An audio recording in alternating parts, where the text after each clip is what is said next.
Hallelujah. വീണ്ടും ഒരു ദിവസം കൂടെ നിങ്ങളുടെ മധ്യത്തിൽ ദൈവത്തിൻ്റെ വചനവുമായി നിൽപ്പാൻ തക്കോണം ദൈവത്തിൻ്റെ ജീവിതത്തിൽ നൽകിയ വലിയ ഭാഗ്യത്തെ ഞാൻ വളരെ നന്ദിയോടെ ഓർക്കുകയാണ്. ഞാൻ ദൈവത്തെ നന്ദിയോടെ സ്തുതിക്കുകയാണ്. ഉപവാസ പ്രാർത്ഥനകളുടെ ഭവനത്തിൽ വെച്ചുള്ള മീറ്റിങ്ങുകളിലും പബ്ലിക് മീറ്റിങ്ങുകളിലും ദൈവത്തിൻ്റെ വചനവുമായി നിൽക്കുക എന്നുള്ളത് വലിയ ഭാഗ്യമാണ്. കാരണം ദൈവം സഭയെ കൊണ്ടുപോകുന്ന വഴികൾ, ദൈവം തരുന്ന വചനങ്ങൾ, ദൈവം തരുന്ന ദൂതുകളൊക്കെ ഏറ്റവും മേത്തരമാണ്. പച്ചയായ പുൽപ്പുറങ്ങളിലും സ്വസ്ഥതയുള്ള വെള്ളത്തിനരികത്തേക്കൊക്കെ ദൈവം നടത്തുമെന്ന് പറയുമ്പോൾ പച്ചയായ പുൽപ്പുറങ്ങൾ എന്ത് എന്നുള്ളത് നാം കഴിഞ്ഞ ദിവസങ്ങളായി കണ്ടുകൊണ്ടിരിക്കുകയാണ്. ദൈവം ഒരുക്കുന്ന പുൽപ്പുറം എന്ന് പറയുന്നത് ഇടയ്ക്കിടയ്ക്ക് വരണ്ട് നിൽക്കുന്നത്, ഇടയ്ക്കിടയ്ക്ക് പച്ചപ്പുള്ള സ്ഥലമല്ല, മുഴുവനായും അത് പച്ചപ്പായിരിക്കും. അത് എങ്ങോട്ട് തിരിഞ്ഞാലും നമുക്ക് മേയാൻ പറ്റും, എങ്ങോട്ട് തിരിഞ്ഞാലും നമുക്ക് മേയാൻ പറ്റും. ആ മേച്ചിൽ നിന്ന് നാം മേയുന്നത് നമ്മുടെ ജീവിതങ്ങൾക്ക്, കുടുംബങ്ങൾക്കൊക്കെ അത് അനുഗ്രഹമായിരിക്കും. നമ്മുടെ ഇടയൻ നല്ല ഇടയനാണ്. നമ്മുടെ ഇടയൻ അറിയാം എവിടെയാണ് മേച്ചിൽപ്പുറമുള്ളത്, എവിടെയാണ് പുല്ലുള്ളതെന്ന് നമ്മുടെ ഇടയനറിയാം. പണ്ട് ഞങ്ങളുടെ ഭവനത്തിലൊക്കെ പശു ആടൊക്കെ ഉണ്ടായിരുന്നു. അപ്പോൾ രാവിലെ അപ്പൻ ഇതിനെ അഴിച്ച് എൻ്റെ കയ്യിലും എൻ്റെ അണ്ണൻ്റെ കയ്യിലും ഇങ്ങനെ തന്നുവിടും. എന്നിട്ട് എൻ്റെ അപ്പൻ ഇങ്ങനെ പറയും, ഇന്ന സ്ഥലത്ത് പോയാൽ ഏത് മാസത്തിൽ ഏത് കാലാവസ്ഥയിൽ എവിടെ പുല്ല് കാണുമെന്ന് കറക്റ്റ് അവർക്കറിയാം. ആ സ്ഥലത്ത് കൊണ്ടുപോയാൽ അന്ന് വൈകുന്നേരം വരെ കെട്ടേണ്ട ആവശ്യമില്ല, ഉച്ച വരെ കെട്ടിയാൽ മതി. അപ്പോൾ അതിനാവശ്യമായത്, ഏറ്റവും ഫലവത്തായത് നമ്മുടെ നല്ല ഇടയനറിയാം. അവൻ നടത്തുന്നത് പോലെ നമുക്ക് ബാക്കിൽ നിന്ന് നടക്കാം. ഒരു കാലത്ത് 99 മാറ്റി നിർത്തിയിട്ട് നമുക്ക് വേണ്ടി വന്ന ഇടയനല്ലേ. ആ ഇടയനറിയാം അവൻ നമ്മെ നശിപ്പിക്കാനല്ല ഈ കൂട്ടത്തിലേക്ക് ചേർത്തിരിക്കുന്നത്, അവൻ നമ്മെ ഏറ്റവും ബലത്തോടെ നിർത്താനാണ്. ഇന്ന് പകൽക്കാലം നിങ്ങളുടെ ശ്രദ്ധ വെറും ഒരു 45 മിനിറ്റ് മാത്രം ഞാൻ നിങ്ങളുടെ ശ്രദ്ധയെ മുമ്പിലോട്ട് തിരിക്കുകയാണ്. നമുക്ക് 1 മണിയാണ് സമയം. ദൈവത്തിൻ്റെ വചനത്തിൽ നിന്ന് രാവിലെ ഞാൻ ധ്യാനിക്കുകയൊക്കെ ചെയ്യുമ്പോൾ വളരെ വ്യത്യസ്തമായി ദൈവത്തിൻ്റെ പരിശുദ്ധാത്മാവിനോട് ഇടപെടുവാൻ തക്കവണ്ണം ഇടയായി. വളരെയധികം തവണ നാം കേട്ട വേദഭാഗമാണ്, ധ്യാനിച്ച വേദഭാഗമാണ്. ഒരുപക്ഷെ നിങ്ങൾ വീണ്ടും അത് തന്നെയായിരിക്കും കേൾക്കുന്നത് എന്ന് പറഞ്ഞ് കാണാതെ പഠിച്ചിട്ട് വന്ന പ്രസംഗമല്ല. ദൈവത്തിൻ്റെ പരിശുദ്ധാത്മാവ് ഇടപെടുന്നത് ഇതാണ്. എബ്രായർക്ക് എഴുതിയ ലേഖനം, എല്ലാവരുടെ ബൈബിളും തുറന്നാട്ടെ. എബ്രായർക്ക് എഴുതിയ ലേഖനം 11-ാം അധ്യായത്തിൻ്റെ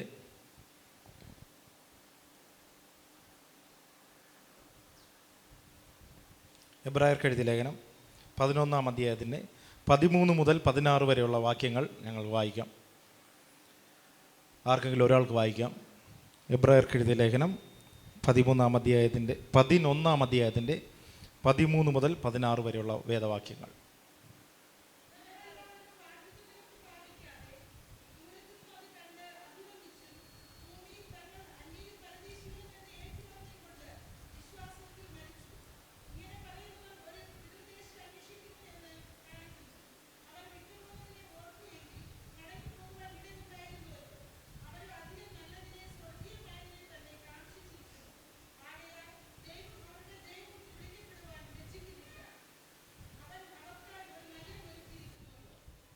പതിനാറാമത്തെ വാക്യം ഞാൻ ഒന്നുകൂടെ വായിക്കാം. അവരോ അധികം നല്ലതിനെ, സ്വർഗീയമായതിനെ തന്നെ കാംക്ഷിച്ചിരുന്നു. ആകയാൽ ദൈവം അവരുടെ ദൈവമെന്ന് വിളിക്കപ്പെടുവാൻ ലജ്ജിക്കുന്നില്ല. അവൻ അവർക്കായി ഒരു നഗരം ഒരുക്കിയിരിക്കുന്നുവല്ലോ. എല്ലാ കണ്ണുകളും അടച്ചാട്ടെ. എല്ലാ കണ്ണുകളും, വളരെ ചുരുക്കം പേരായിരിക്കുന്ന നമുക്ക് ഇന്ന് പകൽക്കാലം നമ്മുടെ മധ്യത്തിൽ ദൈവത്തിൻ്റെ വലിയ സാന്നിധ്യമുണ്ട്. വലിയവനായ ദൈവം നമ്മുടെ മധ്യത്തിലുണ്ട്. ഇന്ന് പകൽക്കാലം ആഗ്രഹത്തോടെ അവൻ്റെ അടുക്കൽ വരുന്ന ആരെയും അവൻ വെറുതെ അയക്കുന്ന ദൈവമല്ല. ഇന്ന് പകൽക്കാലം അവരോട് ഇടപെടുന്നൊരു ദൈവമാണ്. വിഷയങ്ങൾക്ക് മറുപടി നൽകുന്നൊരു ദൈവമാണ്. കഴിഞ്ഞ നാളുകളായി ഈ ആണ്ടിൽ ജനുവരി മുതൽ പ്രാർത്ഥിക്കുന്ന വിഷയങ്ങളുണ്ട്. ഇതിന് മുൻപത്തെ ആണ്ടുകൾ തുടങ്ങിയ പ്രാർത്ഥന വിഷയങ്ങളുണ്ട്. ഈ ആണ്ടിൻ്റെ അവസാന സമയങ്ങളോട് നാം അടുക്കുമ്പോൾ ദൈവം സ്വർഗം തുറന്ന്, സ്വർഗത്തിൻ്റെ കിളിവാതിലുകളെ തുറന്ന് നമ്മോട് ഉത്തരമരുളുന്ന സമയങ്ങളായി മാറട്ടെ എന്ന് നമുക്ക് പ്രാർത്ഥിക്കാം. ഈ ഉപവാസ പ്രാർത്ഥന മുമ്പോട്ടുള്ള ദിവസങ്ങളിൽ ദൈവത്തിൻ്റെ മറുപടികൾ കാണുന്ന, യഥാർത്ഥമായി കാണുന്ന, നിറഞ്ഞ പടകുകളെ കാണുന്ന ദിനങ്ങളായി മാറുവാൻ തക്കവണ്ണം ഇന്ന് പകൽക്കാലം പ്രാർത്ഥിക്കാം. യേശുവിൻ്റെ അധികാരമുള്ള നാമത്തിൽ അങ്ങനെ സംഭവിക്കട്ടെ. അപ്പാ എളിയ ജനത്തോടങ്ങ് ഇടപെടണമേ എന്ന് പ്രാർത്ഥിക്കുന്ന കർത്താവേ, എളിയ സഭയോടങ്ങ് ഇടപെടണമേ എന്ന് പ്രാർത്ഥിക്കുന്ന കർത്താവേ. അവരാഗ്രഹിക്കുന്നത് എന്ത് എന്ന് അങ്ങ് അറിയുന്ന കർത്താവേ. അപ്പോൾ തന്നെ ഇവിടെ കടന്നു വരുവാൻ സാധിക്കാത്ത സകല കുടുംബങ്ങളെ ഓർത്ത് പ്രാർത്ഥിക്കുകയാണ്, മക്കളെ ഓർത്ത് പ്രാർത്ഥിക്കുകയാണ് കർത്താവേ, വ്യക്തികളെ ഓർത്ത് പ്രാർത്ഥിക്കുകയാണ്. അവർ ചെയ്യുന്ന ഉപജീവന മാർഗം യാത്രകളിലൊക്കെ ഇന്ന് രാവിലെ കാലം ഞങ്ങൾ പ്രാർത്ഥിക്കുമ്പോൾ വലിയ സ്വർഗീയ തീ അവരെ ചുറ്റണം കർത്താവേ.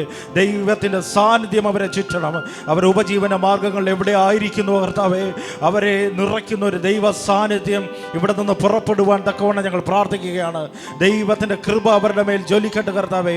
അപ്പോൾ ഞങ്ങളുമായി ബന്ധപ്പെട്ടിരിക്കുന്ന സകലരുടെ മേലും സകല കുടുംബങ്ങളുടെ മേലും ഒരു ദൈവത്തിൻ്റെ വലിയ പകർച്ച ഇന്ന് പകൽക്കാലം ഉണ്ടാകുവാൻ തക്കവണ്ണം ഞങ്ങൾ പ്രാർത്ഥിക്കുകയാണ് കർത്താവേ. അപ്പോൾ തന്നെ ഈ ആലയത്തെ ഓർത്ത് പ്രാർത്ഥിക്കുന്ന കർത്താവേ, ദേശത്ത് ഒരു വെളിച്ചമാക്കി നിർത്തണമേ എന്ന് പ്രാർത്ഥിക്കുന്നു. ഈ ഇടം വെറുതെ ഒരു ഇടമാക്കി മാറ്റരുത് കർത്താവേ, വെറുതെ ഒരു ചർച്ചാക്കി മാറ്റരുത്, ഒരു സാധാരണ ചർച്ചാക്കി മാറ്റരുത് കർത്താവേ. അനേക പാപികൾ മാനസാന്തരപ്പെടുന്ന ഒരു സത്രമാക്കി മാറ്റണം കർത്താവേ. അനേക പാപികൾ നിത്യജീവനിലേക്ക് കടക്കുന്ന ഒരു സത്രമാക്കി മാറ്റണമേ എന്ന് പ്രാർത്ഥിക്കുന്ന കർത്താവേ. അർദ്ധപ്രാണന കർത്താവേ, നിത്യജീവൻ കൊണ്ട് സമൃദ്ധമായ ജീവൻ കൊണ്ട് നിറയ്ക്കുന്ന ഒരു ഇടമാക്കി മാറ്റണം കർത്താവേ. അനേകർ മുറിവ് കെട്ടപ്പെടുന്ന ഒരു ഇടമാക്കി മാറ്റണം കർത്താവേ. അനേകരുടെ മുമ്പിൽ അവർ വഴി കാണുന്ന ഒരു ഇടമാക്കി മാറ്റണം. അനേകർ ജീവനിലേക്ക് കടക്കുന്ന ഒരു ഇടമാക്കി മാറ്റണമേ എന്ന് പ്രാർത്ഥിക്കുകയാണ്. യേശുവിൻ്റെ അധികാരമുള്ള നാമത്തിൽ, യേശുവിൻ്റെ അധികാരമുള്ള നാമത്തിൽ, യേശുവിൻ്റെ അധികാരമുള്ള നാമത്തിൽ ഇന്ന് പകൽ അങ്ങനെ സംഭവിക്കട്ടെ കർത്താവേ. ഇന്ന് പകൽക്കാലം സ്വർഗം തുറക്കുകയാണ്. ഇന്ന് പകൽക്കാലം സ്വർഗം തുറക്കുകയാണ്. ആണിപ്പഴുതുള്ള കരം ഈ ആലയത്തിന് മുകളിലേക്ക് ഇറങ്ങി വരികയാണ്.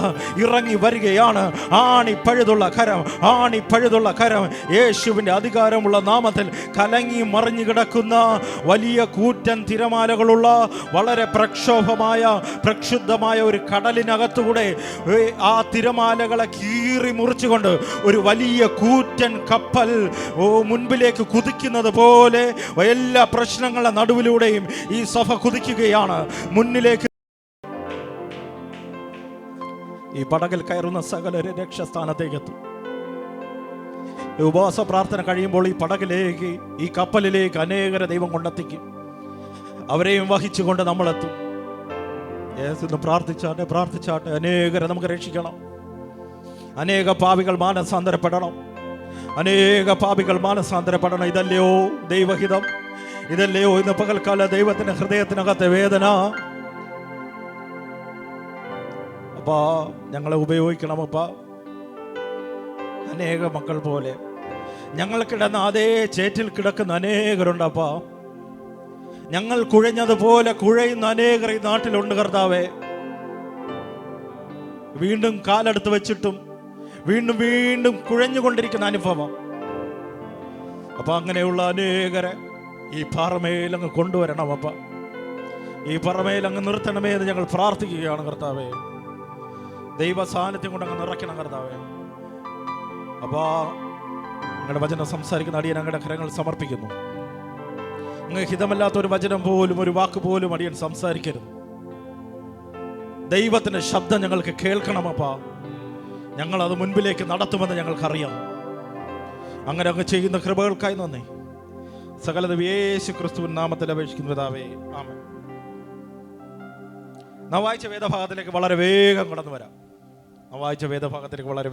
വരാം. നാം എല്ലാവരും കേട്ട് കാണാതെ പഠിച്ച് സൺഡേ സ്കൂളിലൊക്കെ മാർക്ക് വാങ്ങുന്ന ഒരു വേദഭാഗമാണ് ഈ വാക്യം. ഇവരെല്ലാവരും വാഗ്ദത്ത നിവൃത്തി പ്രാപിക്കാതെ ദൂരത്തു നിന്ന് അത് കണ്ട് അഭിവന്ദിച്ചും ഭൂമിയിൽ തങ്ങൾ അന്യരും പരദേശികളും എന്ന് ഏറ്റുപറഞ്ഞുകൊണ്ട് വിശ്വാസത്തിൽ മരിച്ചു. ഇവർ എല്ലാവരും എന്ന് പറയുമ്പോൾ 1 മുതൽ 12 വരെയുള്ള വേദവാക്യങ്ങൾ അവർ ആരൊക്കെ എന്ന് എഴുതിയിട്ടുണ്ട്. എബ്രായർക്ക് എഴുതിയ ലേഖനം 11-ാം അധ്യായത്തിൽ മുഴുവൻ വിശ്വാസ വീരന്മാരെ കുറിച്ച് പറയുമ്പോഴും 1 മുതൽ 12-ാം വാക്യം വരെ ഉള്ളവരെ ഒരു സ്പെഷ്യൽ പരിഗണന കൊടുത്ത് കർത്താവ് അവിടെ എഴുതിയിട്ടുണ്ട്. ഒരു സ്പെഷ്യൽ പരിഗണന കൊടുത്ത് ദൈവത്തിൻ്റെ പരിശുദ്ധാത്മാവ് അവരെ എടുത്തു പറയുന്നുണ്ട്. ഇവർ എല്ലാവരും എന്ന് പറയുമ്പോൾ നിങ്ങൾ എന്നെ ശ്രദ്ധിച്ചിരുന്നോ? അവർ ആരൊക്കെ എന്ന് പറഞ്ഞാൽ 1 ഹാബേൽ, 2 ഹാനോക്ക്, 3 നോഹ, 4 അബ്രഹാം, 5 സാറ. 1 മുതൽ 12 വരെയുള്ള വേദവാക്യങ്ങളിൽ ഇവർ 5 പേരെ കുറിച്ച് പറയുന്നുണ്ട്. ഈ 5 പേരെയും അവിടെ ആദരിക്കുന്നതാണ് നമുക്കവിടെ കാണാൻ കഴിയുന്നത്. ലോകത്തിൽ അവർ ജീവിച്ചിരുന്നപ്പോൾ പലരും അവരെ അറിഞ്ഞിരുന്നില്ല. ഹാനോക്കിനെ ആരെങ്കിലും അറിഞ്ഞിരുന്നോ? സാറയെ എത്ര പേർ അറിഞ്ഞിട്ടുണ്ട്? എന്നാൽ ഇവർ മരിച്ചതിന് ശേഷം എബ്രായർക്ക് എഴുതിയ ലേഖനം എഴുതിയപ്പോൾ പരിശുദ്ധാത്മാവ് ഇങ്ങനെ എഴുതി, ഇവർ എല്ലാവരെയും ഒന്ന് ശ്രദ്ധിച്ചോളണം. ഈ 5 പേരും സാധാരണക്കാരല്ല. അവിടെ പറഞ്ഞിരിക്കുന്നു, ഇവരുടെ ദൈവമെന്ന് വിളിക്കപ്പെടുവാൻ നമ്മുടെ ദൈവം ലജ്ജിക്കുന്നില്ല. മറ്റൊരു തരത്തിൽ പറഞ്ഞാൽ, ഈ 5 പേർ നിമിത്തം ഞാൻ അഭിമാനിക്കുന്നു എന്ന് ദൈവം പറയുകയാണ്. അവരെ കുറിച്ച് നമ്മൾ വായിച്ച വാക്യത്തിൽ എഴുതിയിരിക്കുന്നു, ഇവർ 5 പേരും വിശ്വാസത്തിൽ മരിച്ചവരാണ്. എബ്രായർക്ക് എഴുതിയ ലേഖനം 11-ാം അധ്യായത്തിലെ സകലരെ കുറിച്ച് അതാ പറയുന്നത്. എന്നാൽ ഈ 5 പേർ, ഇവർ എല്ലാവരും, ഇടയിൽ ആ പാരഗ്രാഫ് വന്നതിന് ഭയങ്കരമായ കാരണങ്ങളുണ്ട്. അവിടെ എഴുതിയിരിക്കുന്നു, ഈ 5 പേരും വിശ്വാസത്തിലാണ് മരിച്ചത്. എന്ന് പറഞ്ഞാൽ എന്താണ്? ഒരു സീസണിൽ മാത്രം അവർ ക്രിസ്തീയ ജീവിതം നടത്തിയവരല്ല. ഏതോ ഒരു വർഷം മാത്രം അവർ ആത്മീയമായി ഭയങ്കരമായി നിന്നിട്ട് ദൈവത്തെ തള്ളിയവരല്ല. എന്നാണോ ദൈവം അവരെ വിളിച്ചത്, എന്നാണോ ദൈവം അവരെ വിളിച്ച് വേർതിരിച്ചത്, ആ ദിവസം മുതൽ ഈ ഭൂമിയിൽ അവസാന ശ്വാസം വരെ ദൈവം അവരിൽ പകർന്ന വിശ്വാസവും അഭിഷേകവും നഷ്ടപ്പെടാതെ കാത്തു സൂക്ഷിച്ച് മരിച്ചവരാണ് ഈ 5 പേർ. ദൈവം ഇന്ന് പകൽക്കാലം നമ്മെക്കുറിച്ച് ആഗ്രഹിക്കുന്ന അതാണ്. ഏതോ ഒരു ചെറിയ 100 മീറ്റർ ഓട്ടത്തിന് വേണ്ടിയിട്ടല്ല ദൈവം നമ്മെ വിളിക്കുന്നത്. ദീർഘദൂര ഓട്ടത്തിന് വേണ്ടി ഈ സഭയെയും കുടുംബങ്ങളെയും നമ്മെയും അവൻ ഇന്ന് പകൽക്കാലം വിളിക്കുകയാണ്. ദൈവത്തിന് ചൂണ്ടിക്കാണിക്കാൻ ചിലർ വേണം. ഈ അധ്യായത്തിൽ ഈ 5 പേരെ ദൈവം ചൂണ്ടിക്കാണിക്കുന്നത് പോലെ എൻ്റെയും നിങ്ങളുടെയും ഈ ഭൂമിയിലെ വാസം കഴിയുമ്പോൾ എൻ്റെയും നിങ്ങളുടെയും പേർ ദൈവം ചിലർക്കൊരു ഉദാഹരണമായി മാറ്റണം. അവർ ജീവിച്ചതുപോലെ നിങ്ങൾ ജീവിക്കണം, അവർ ഓടിയതുപോലെ നിങ്ങൾ ഓടണം എന്ന് ദൈവം നമ്മെക്കുറിച്ച് പറവാൻ ആഗ്രഹിക്കുന്നു. ഈ 5 പേർ സാധാരണക്കാരല്ല. അവസാന ശ്വാസത്തിൽ വരെ വിശ്വാസം ഉണ്ടായിരുന്നു. ഞാൻ എൻ്റെ സാധാരണ ഭാഷയിൽ പറഞ്ഞാൽ, നമ്മൾ ഈ ഭൂമിയിൽ നിന്ന് മാറ്റപ്പെട്ട് നമ്മളെ എടുത്ത് ഈ പെട്ടിയിലേക്ക് വെക്കുന്ന അവസ്ഥയിലും ദൈവം നമ്മിൽ പകർന്ന അഭിഷേകം അവിടെ മുഴുവൻ ചലിച്ചുകൊണ്ടേയിരിക്കണം. നമ്മുടെ അടക്കത്തിന് വരുന്ന സകലരുടെ മേലും ഈ അഭിഷേകം ചലിച്ചുകൊണ്ടിരിക്കണം. ഇവരെ ഈ മുകളിൽ ഈ വെള്ളയൊക്കെ പുതയ്ക്കുമല്ലോ, പുതയ്ക്കുന്നതിന് മുമ്പേ ദൈവത്തിൻ്റെ സാന്നിധ്യത്തിൽ നമ്മൾ പുതച്ച് നിറഞ്ഞവിടെ കിടക്കണം. ഇതാ ദൈവം നമ്മളെ കുറിച്ച് ആഗ്രഹിക്കുന്നത്. എന്തുകൊണ്ടാ ദൈവം ഇങ്ങനെ ഇടപെടുന്നതെന്ന് ചോദിച്ചാൽ, ദൈവം വിളിച്ചിറക്കിയ അനേകർ ഈ കാലഘട്ടത്തിൽ ഈ പുതപ്പിനെ വലിച്ചെറിഞ്ഞുകൊണ്ട് വിശ്വാസത്തെ ത്യജിച്ചുകൊണ്ട് പകുതി ദൂരം വെച്ച് അവരുടെ ഓട്ടം നിർത്തി കഴിഞ്ഞിരിക്കുകയാണ്. നമ്മൾ പുറമേ കാണുന്നത് പോലെയൊന്നും അല്ല. എന്നാൽ ദൈവം നമ്മെ കുറിച്ച് ആഗ്രഹിക്കുന്നത്, നമ്മുടെ സഭ എന്തിനാ കർത്താവ് ഇങ്ങനെ ഒരുക്കിക്കൊണ്ടുവരുന്നത്? ദീർഘദൂരം ഓടുവാൻ അനേകരെ ഒരുക്കുവാൻ വേണ്ടിയാണ്. അപ്പോൾ തന്നെ നമ്മുടെ സഭയെ അനേകം ദൂരം ഓടുവാൻ തക്കവണ്ണം ദൈവം ഈ ദിവസങ്ങളിൽ ഒരുക്കിക്കൊണ്ടേയിരിക്കുകയാണ്. നമ്മൾ ഈ റോഡ് സൈഡിൽ കാണുന്ന ചെറിയ ഈ നാരങ്ങ വെള്ള കടയോ സർവത്ത് കടയോ ഒക്കെ തുടങ്ങാൻ 1-2 ദിവസം മതി. ഒരു 4 കമ്പൊക്കെ വെച്ച് ചെറിയൊരു മേശ എടുത്തിട്ട് ബക്കറ്റിൽ കുറച്ച് സംഭവങ്ങളൊക്കെ ചെയ്ത് കുറച്ച് സംഭവങ്ങളൊക്കെ തൂക്കിയിട്ട് ചെറുതായിട്ട് തുടങ്ങിയാൽ മതി. എന്നാൽ ഒരു ലുലു മാൾ തുടങ്ങണമെങ്കിൽ യൂസഫ് അലി അങ്ങനെ ചെയ്യില്ല. യൂസഫ് അലി അനേക എഞ്ചിനീയർമാരുടെ യോഗം വിളിച്ചു വരുത്തും. സ്ഥലത്തിൻ്റെ ആ ഒരു അവർ പ്രോജക്റ്റ് തുടങ്ങാൻ പോകുന്ന സ്ഥലത്തെക്കുറിച്ച് പഠിക്കും. അവിടെയുള്ള ബിസിനസ് സാധ്യതകളെക്കുറിച്ച് പഠിക്കും. എന്നിട്ട് അവർ നിശ്ചയിച്ചുറപ്പിച്ച് ഇരിക്കുന്ന ദിവസം അതിന് അടിസ്ഥാനമിട്ട് തുടങ്ങും. വലിയ മാളികകളോ ഒക്കെയാണ് പണിയുന്നതെങ്കിൽ അതിൻ്റേതായ പ്ലാനുകളൊക്കെ നേരത്തെ അവർ തയ്യാറാക്കും. എന്ന് പറഞ്ഞാൽ വലിയ കെട്ടിടം പണിയണമെങ്കിൽ വലിയ പ്ലാനും വലിയ പണിയും അവർ മുന്നിലേ കാണും. ഇത് സമയമെടുക്കും. എന്നാൽ ചെറിയ പണിക്കാണെങ്കിൽ ഒരു പോലീസുകാരൻ വന്ന് പറയണം, നാളെ നിനക്ക് ഇവിടെ കട തുറക്കാൻ കഴിയില്ല എന്ന് പറഞ്ഞാൽ അവൻ അവിടെ നിന്ന് പൂട്ടിയത് എടുത്തുകൊണ്ട് പോകാം. എന്നാൽ ആർക്കും പൂട്ടാൻ കഴിയാത്ത രീതിയിൽ തുറക്കുന്നവനായ നമ്മുടെ ദൈവം ഇങ്ങനെ നമ്മെ പണിയുന്നുണ്ടെങ്കിൽ അതൊരു വലിയ പണിക്ക് വേണ്ടിയിട്ടാണ്. ദീർഘദൂരം അനേകർക്ക് ആശ്വാസമാകാൻ വേണ്ടിയിട്ടാണ്.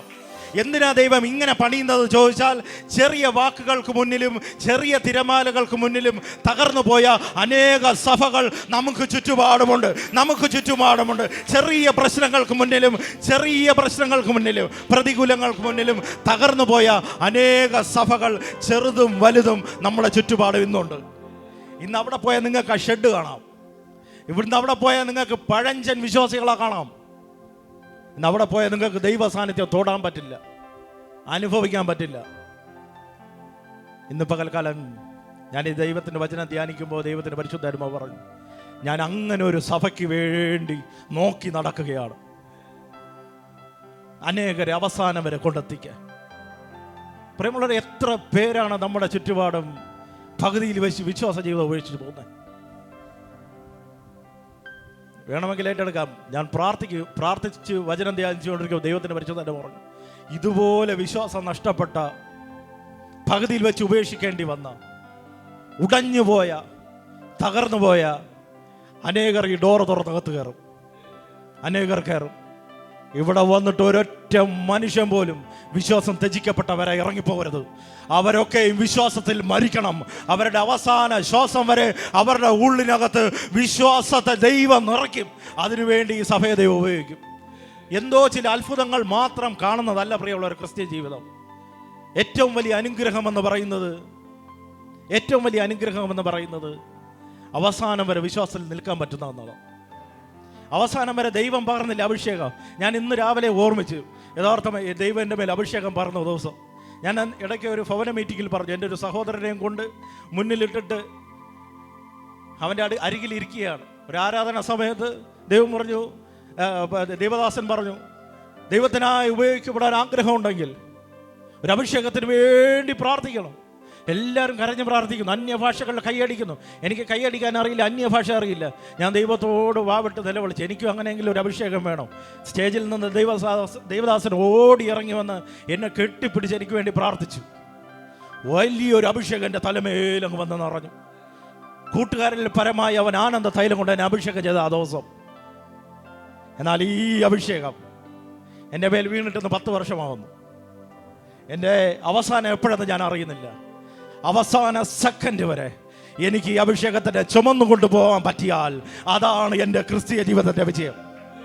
അതാണ് എൻ്റെ വിജയം. അല്ല പകുതി വെച്ച് ഈ അഭിഷേകത്തിനെ ഞാൻ കളഞ്ഞിട്ട് ലോകത്തിൻ്റെ പല മോഹങ്ങൾക്ക് വേണ്ടി ഞാൻ ഇതിനെ വളച്ചൊളിച്ച് ലോകപരമായി ജീവിക്കുകയാണെങ്കിൽ എനിക്ക് വേണ്ടി ജീവനെ തന്ന പ്രാണനാഥൻ വിഷമിക്കും. അവൻ സ്വർഗത്തിലിരുന്ന് കരയും. ഇന്ന് പകൽക്കാലം എന്താ ഇങ്ങനെ വ്യത്യസ്തമായ ദൈവത്തിൻ്റെ പരിശുദ്ധാത്മാവ് ഇടപെടുന്നത്? എന്തിനാ ഇടപെടുന്നത്? അങ്ങനെ അവസാന ശ്വാസം വരെ വിശ്വാസം കാത്തു സൂക്ഷിച്ചുകൊണ്ട് കണ്ണടയ്ക്കുന്ന ഒരു കൂട്ടം പേർ ഇന്ന് എൻ്റെ മുമ്പിൽ ഈ വചനം കേൾക്കുന്നുണ്ട്. അങ്ങനെ കണ്ണടയ്ക്കുന്ന ഒരു കൂട്ടം പേർ ഇന്ന് പകൽക്കാലം ഈ വചനങ്ങളെ കേൾക്കുന്നുണ്ട്. നിങ്ങളെ ആരും വഴിയിൽ ഉപേക്ഷിക്കുവാൻ ഇടവരത്തില്ല, ആർക്കും നിങ്ങളെ തകർക്കുവാൻ കഴിയത്തില്ല. അവസാനം വരെ ഈ വിശ്വാസ പോരിൽ ഒരു വിശ്വാസത്തിന്റെ ധീര യോദ്ധാവായി നിങ്ങളെ ദൈവം നിർത്തുക തന്നെ ചെയ്യും.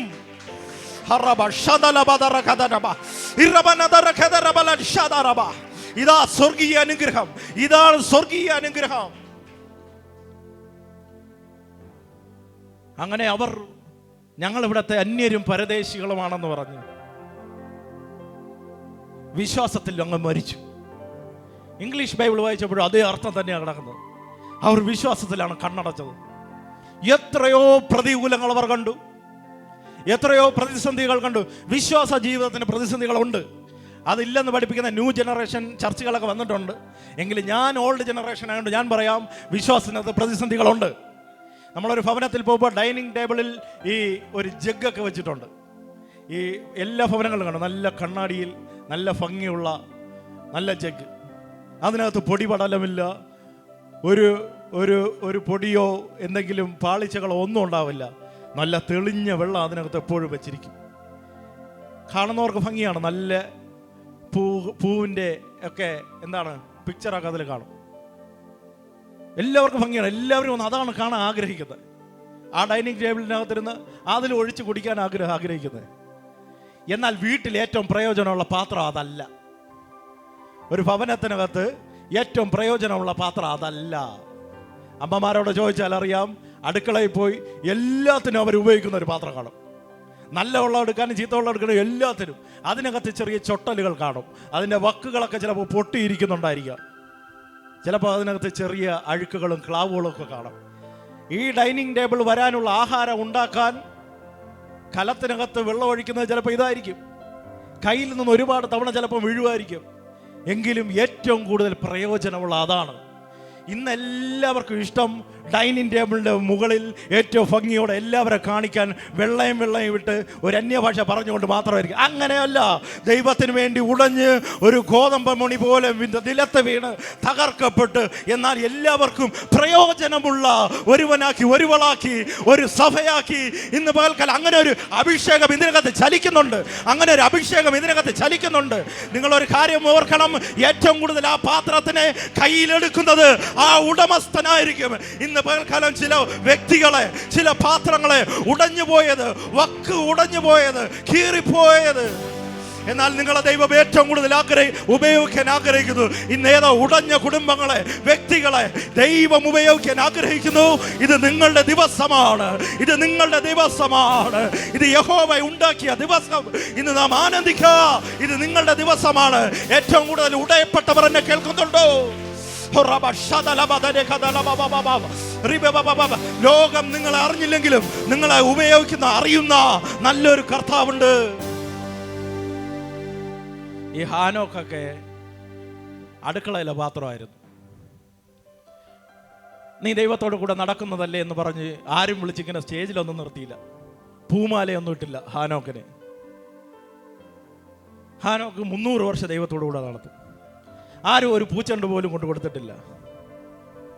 എന്നാൽ 300 വർഷം കഴിഞ്ഞ് തന്നെ 365 വയസ്സിൽ അദ്ദേഹം ഈ ലോകം വിട്ടു മാറ്റപ്പെട്ടു. എങ്ങനെ മാറ്റപ്പെട്ടു? ബൈബിൾ പറയുന്നു, ദൈവം അവനെ എടുത്തുകൊണ്ടു. മനസ്സിലായില്ലേ? നമ്മൾ വിചാരിക്കുന്നവരൊന്നും അല്ല ദൈവം എടുക്കുന്നത്. എന്നാൽ ദൈവത്തോട് നടക്കുന്ന, ചേർന്ന് നടക്കുന്ന, ലോകത്തിന് അറിയാൻ പറ്റാത്ത ചിലർ ഇന്ന് പകൽക്കാലം എന്നെ കേൾക്കുന്നുണ്ട്. അവരുടെ മേൽ ദൈവത്തിന്റെ കൈ വളരെ ശക്തമാണ്. അപ്പോ ഈ 5 പേരെ കുറിച്ച് ബൈബിൾ പറയുന്നത്, ഇവരെല്ലാവരും വാഗ്ദത്ത നിവൃത്തി പ്രാപിക്കാതെ ദൂരത്ത് നിന്ന് അത് കണ്ട് അഭിനന്ദിച്ചും ഭൂമിയിൽ തങ്ങൾ അന്യരും പരദേശികൾ എന്ന് ഏറ്റുപറഞ്ഞുകൊണ്ട് വിശ്വാസത്തിൽ മരിച്ചു. 16-ാമത്തെ വാക്യമാണ് എന്നെ ഭയങ്കര സന്തോഷിപ്പിച്ചത്. അവരോ അധികം നല്ലതിനെ, സ്വർഗീയമായതിനെ തന്നെ കാംക്ഷിച്ചിരുന്നു. അവരുടെ ആഗ്രഹം മുഴുവൻ ഭൂമിയിലുള്ളതൊന്നുമല്ല. എല്ലാവരും ഒരു നിമിഷം എന്നെ ശ്രദ്ധിക്കണമേ. ഭൂമിയിൽ വസ്തു വേണ്ട, വീട് വേണ്ട, കാർ വേണ്ട, അനുഗ്രഹങ്ങളൊന്നും വേണ്ട എന്ന് പ്രസംഗിക്കുന്നവനല്ല ഞാൻ. കാരണം അബ്രഹാമിനെ പോലെ അനുഗ്രഹിക്കപ്പെട്ട ആരുണ്ട്? ഹാനോക്കിനെ പോലെ അനുഗ്രഹിക്കപ്പെട്ട കുടുംബം ആരുണ്ട്? അപ്പൻ ദീർഘായുസ്, മകന് ദീർഘായുസ്, പുത്രന്മാർ, പുത്രിമാർ, സഹോദരങ്ങൾ എല്ലാവരും ഹാനോക്കിനുണ്ട്. നോഹയെ പോലെ നല്ലൊരു കുടുംബം ആർക്കുണ്ട്? സാറയെ പോലെ ദൈവത്തിൻ്റെ പ്രവൃത്തി കണ്ട, ദൈവദാസനോടൊപ്പം ചേർന്ന് നിന്ന് ജീവിക്കാൻ പറ്റുന്ന അനുഗ്രഹിക്കപ്പെട്ട ഒരു ഭവനം, അല്ലെങ്കിൽ അനുഗ്രഹിക്കപ്പെട്ട ഇത്രയും സമ്പത്ത്, മൃഗസമ്പത്ത്, ഇതൊക്കെ ആർക്കുണ്ട്? എന്നാൽ ബൈബിൾ ദ്രവ്യത്തിന് എതിരല്ല, സമ്പത്തിനെതിരല്ല. എന്നാൽ അതിനോടുള്ള നമ്മുടെ മനോഭാവം, ദ്രവ്യാഗ്രഹം സകലവിധ ദോഷത്തിന് കാരണമാകുന്നു. എന്നാൽ ഇന്ന് പകൽക്കാലം ഇവരെ 5 പേരെ ഇവിടെ എഴുതുമ്പോൾ ഇവർ സാധാരണക്കാരല്ല, അവർ കോടീശ്വരന്മാരൊക്കെ ആയിരിക്കാം. എന്നാൽ അവരെക്കുറിച്ച് ബൈബിൾ പറയുന്നു, അവർ ഇങ്ങനെയാണെങ്കിലും അവർ അധികം നല്ലതിനെ, സ്വർഗീയമായതിനെ തന്നെ അവർ കാംക്ഷിച്ചിരുന്നു. അവർ വെറുതെയല്ല ഉപയോഗപാത്രങ്ങളായി മാറിയത്. അവർ ഈ ഭൂമിയിൽ ജീവിക്കുന്നെങ്കിലും അവർ അധികം നല്ലതിനെ കാംക്ഷിച്ചിരുന്നു. ഭൂമിയിലെ ഹൃദയത്തിനകത്ത് അവർക്ക് അറിയാം നല്ലൊരു ഭവനമുണ്ട്, മൃഗമുണ്ട്, മൃഗസമ്പത്തുണ്ട്, മക്കളുണ്ട്, കുടുംബം. എന്നാൽ അവരുടെ ഹൃദയത്തിനകത്ത് നിറഞ്ഞു നിൽക്കുന്നത് ഇളകാത്ത രാജ്യമായിരുന്നു, ദൈവമായിരുന്നു, ദൈവികമായതിനെയായിരുന്നു അവർ കാത്തിരുന്നത്. അതുകൊണ്ട് ദൈവം എന്ത് പറഞ്ഞെന്നറിയോ?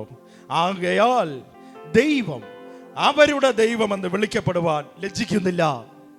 ദൈവം അവരുടെ ദൈവമെന്ന് വിളിക്കാൻ ലജ്ജിക്കപ്പെടുന്നില്ല. ദൈവത്തിന് വേണ്ടി ജീവിക്കുന്നവർ, ദൈവത്തോടൊപ്പം നടക്കുന്നവർ, ദൈവത്തിനായി സർവം ത്യജിച്ചവർ, അങ്ങനെയുള്ളവരെ ദൈവം മുന്നിലേക്ക് നിർത്തിയിട്ട് പറയും, ഞാൻ അവൻ്റെ ദൈവമാണ്, അവൻ എൻ്റെ മകനാണ്. ലോകത്തിൽ ഒരൊറ്റ മനുഷ്യൻ നമ്മെക്കുറിച്ച് ഇങ്ങനെ പറഞ്ഞില്ലെങ്കിലും ദൈവം നമ്മെക്കുറിച്ച് പറയുന്നുണ്ടെങ്കിൽ, ദൈവം നമുക്കൊരു നല്ല സർട്ടിഫിക്കറ്റ് തരുന്നുണ്ടെങ്കിൽ അതാ ഏറ്റവും വലുത്. കഴിഞ്ഞ മാസം, ഈ മാസമാണെന്ന് തോന്നുന്നു, കഴിഞ്ഞ മാസം ലോകത്തിലെ ചെസ് ചാമ്പ്യൻഷിപ്പ് നടക്കുകയാണ്. ലോക ചെസ് ചാമ്പ്യൻഷിപ്പ്. അത് ജയിച്ചത് നമ്മുടെ തമിഴ്നാട്ടുകാരനായ ഒരു സാധുവായ ഒരു പയ്യനാണ്. ഒരു 18-19 വയസ്സേ ഉള്ളൂ. സാധാരണ കുടുംബത്തിൽ ജനിച്ച് വളർന്ന് ലോകത്തിലെ ചെസ് ചാമ്പ്യൻഷിപ്പിൽ അവൻ പങ്കെടുത്തു. കഴിഞ്ഞ വർഷത്തെ ചെസ് ചാമ്പ്യനെ ഈ മകൻ തോൽപ്പിച്ചു. ഭയങ്കരമായ വാർത്തയായി. ഗുകേഷ് എന്ന പേര്. സാധാരണ ഒരു തമിഴ്നാട്ടിലെ ഒരു കുഗ്രാമത്തിൽ നിന്ന ഒരു പയ്യനാണ്. 18-19 വയസ്സേ ഉള്ളൂ. അവൻ ചെസ് ചാമ്പ്യൻഷിപ്പിൽ ഭയങ്കര കോട്ടൊക്കെ ഇട്ട് ഇന്ന് കളിക്കുകയാണ്. എന്നാൽ അവൻ്റെ പപ്പ ഒരു 50-55 വയസ്സൊക്കെ ഉണ്ടാവുള്ളൂ. അദ്ദേഹത്തെ ഈ ടി വിയിൽ ഇടയ്ക്കിടയ്ക്ക് ഇങ്ങനെ കാണിക്കുന്നുണ്ടായിരുന്നു. ഈ ഇവരുടെ ഈ മത്സരം നടക്കുന്നതിന് തൊട്ട് പുറത്ത്, ഈ ഹാളിന് തൊട്ട് പുറത്ത് അദ്ദേഹം അങ്ങോട്ടും ഇങ്ങോട്ടും നടക്കുകയാണ്. ടെൻഷൻ കൊണ്ട് നടക്കുകയാണ്, അങ്ങോട്ടും ഇങ്ങോട്ടും നടക്കുകയാണ്. കാരണം കുഞ്ഞു പ്രായം മുതലേ അവൻ ഇന്ന് 19-18 വയസ്സ്. ഇവൻ അതിനു വേണ്ടി ട്രെയിൻ ചെയ്ത് കൊണ്ടുവന്ന ഒരു അപ്പനുണ്ട്. ആ അപ്പൻ അങ്ങോട്ടും ഇങ്ങോട്ടും നടക്കുകയാണ്. ഈ ഇടയ്ക്കിടയ്ക്ക് ഫോൺ എടുത്ത് നോക്കും. എന്നിട്ട് ഇടയ്ക്കിടയ്ക്ക് ചെന്ന് ചെവരിലൊക്കെ ഇങ്ങനെ ഇടിക്കുന്നതാണ്. കുറച്ച് സമയം കഴിഞ്ഞപ്പോൾ റിസൾട്ട് പെട്ടെന്ന് ഫോണിൽ വന്നു. മകൻ ജയിച്ചു. ഹാളിനകത്ത് വിജയാരവങ്ങളൊക്കെ കേൾക്കുകയാണ്. ഈ അപ്പൻ അവിടെ നിന്ന് ചാടി. ഒരു ഒറ്റ മനുഷ്യനില്ല അവിടെ. 1-2 പേർ ആരും മൈൻഡ് ചെയ്യുന്നില്ല. കാരണം എല്ലാം വേറെ ഭാഷക്കാരാണ്. ഈ തമിഴ്നാട്ടുകാരനായ ഈ അപ്പൻ അവിടെ നിന്ന് എഴുന്നേറ്റ് ചാടി അങ്ങോട്ടും ഇങ്ങോട്ടും ഭയങ്കര സന്തോഷത്തോടെ പോയി. കഥ തുറന്ന് അകത്തേക്ക് ഓടി. ആ മകൻ ആ കസേരയിൽ നിന്ന് ഇറങ്ങി പുറത്തേക്ക് ഓടി. 2 പേരും ഓടി വന്ന് കെട്ടിപ്പിടിച്ച്. അവരുടെ കണ്ണുനീര് കാരണം അപ്പൻ്റെ കണ്ണുനീർ സന്തോഷം കൊണ്ടെന്നുള്ള കണ്ണുനീരായിരുന്നു അപ്പൻ. എന്നിട്ട് വേറെ രാജ്യക്കാരാണ് അവിടെ കൂടുതലുള്ളത്. അവർ വന്ന് ഈ അപ്പൻ്റെ തോളിൽ തട്ടുന്നു. അതാണ് എന്നെ ചിന്തിപ്പിച്ചത് കേട്ടോ. അവരൊക്കെ വന്ന് ഈ അപ്പൻ്റെ തോളിൽ തട്ടുന്നു. മകൻ്റെ തോളിൽ, മകൻ ജയിച്ചെന്ന് എല്ലാവർക്കും അറിയാം. അപ്പൻ്റെ തോളിൽ തട്ടുന്നു. അദ്ദേഹം കരഞ്ഞുകൊണ്ട് അകത്തേക്ക് കയറി പോകുന്നു. അവന് കിട്ടിയ ട്രോഫിയൊക്കെ അദ്ദേഹം വാങ്ങി കെട്ടിപ്പിടിക്കുന്നതും ഉമ്മ വയ്ക്കുന്നതൊക്കെ ഞാൻ കണ്ടു. അപ്പോൾ ആ അപ്പൻ വളർത്തിയ അതേ വഴിയിലൂടെ ആ മകൻ വന്നപ്പോൾ, വിജയം നേടിയപ്പോൾ, ഒരു ഭൂമിയിലെ ഒരു അപ്പൻ ഇത്ര സന്തോഷമെങ്കിൽ, ഇവിടെ ബൈബിൾ പറഞ്ഞില്ലേ ഈ 5 പേർ ദൈവം പറഞ്ഞ വഴികളിലൂടെ നടന്നു. ഒരുവൻ ദൈവത്തോടൊപ്പം നടന്ന്, ഒരുവൻ ദൈവം പറഞ്ഞതുപോലെ പെട്ടകം ചെയ്തു, ഒരുവൻ ദൈവം പറഞ്ഞതുപോലെ തങ്ങളുടെ മകനെ യാഗാർപ്പിക്കാൻ വേണ്ടി കൊണ്ടുപോയി, ഒരുവനെല്ലാം സഹിച്ച് ദൈവത്തിന് വേണ്ടി തൻ്റെ ആട്ടിൻകൂട്ടത്തിൽ ഏറ്റവും മെച്ചമായതിനെ കൊണ്ടുപോയി. ഇവരൊക്കെയും ദൈവത്തോട് കൂടെ നടന്ന് ഇടത്തോട്ടോ വലത്തോട്ടോ തിരിയാതെ അവൻ്റെ കൽപ്പനകളെ പ്രമാണിച്ച് നടന്ന് അവർ മരിച്ചൊരു സമയം കഴിഞ്ഞപ്പോൾ പരിശുദ്ധാത്മാവ് ബൈബിളിൽ എഴുതി, ദൈവം അവരുടെ ദൈവമെന്ന് വിളിക്കപ്പെടുവാൻ ലജ്ജിക്കുന്നേ ഇല്ല. ഇങ്ങനെ ഒരു അപ്പൻ ഇന്ന് പകൽക്കാലം നമ്മെ നോക്കുന്നുണ്ട്. ഇങ്ങനെ ഒരു അപ്പൻ നമുക്ക് വേണ്ടി നമ്മുടെ വിജയങ്ങളെ കൊതിക്കുന്ന ഒരു അപ്പൻ, നമ്മുടെ വിജയങ്ങളെ കൊതിക്കുന്ന ഒരു അപ്പൻ, നമ്മൾ വിജയിക്കുമ്പോൾ സ്വർഗത്തിലിരുന്ന് സന്തോഷിക്കുന്ന ഒരു അപ്പനുണ്ട്. എത്ര പേർ ആഗ്രഹിക്കുന്നുണ്ട്? ഇടയ്ക്ക് വെച്ച് നിർത്തിപ്പോകാൻ ആരെയും ദൈവം വിളിച്ചിട്ടില്ല. ഇടയ്ക്ക് വെച്ച് തോറ്റുപോകാൻ ആരെയും വിളിച്ചിട്ടില്ല. ഒരു കുടുംബത്തെയും വിളിച്ചിട്ടില്ല. എന്നാൽ അവസാനം വരെ കൊണ്ടുചെന്ന് നിന്റെ സന്തോഷത്തിൽ പങ്കുചേരുന്ന ഒരു അപ്പനുണ്ട്. ആ അപ്പൻ അന്ന് ഭയങ്കരമായ സന്തോഷത്തോടെ എല്ലാവരുടെ മുന്നിലും നെഞ്ചി വിരിച്ച് നടന്നു. നമ്മളെ ഓർത്ത് നമ്മുടെ ദൈവം അഭിമാനിക്കണം. എന്തിനായി ഈ ദൂത് പറയുന്നത്? അനേകം യോഗ്യന്മാരെ കർത്താവ് തിരഞ്ഞെടുത്തു, ദൈവത്തിൻ്റെ വചനം പഠിപ്പിച്ചു. ഒരു സമയമായപ്പോൾ അവരൊക്കെ ഇത് വിറ്റ് കാശാക്കി. ദൈവനാമം ദുഷിക്കപ്പെട്ടു.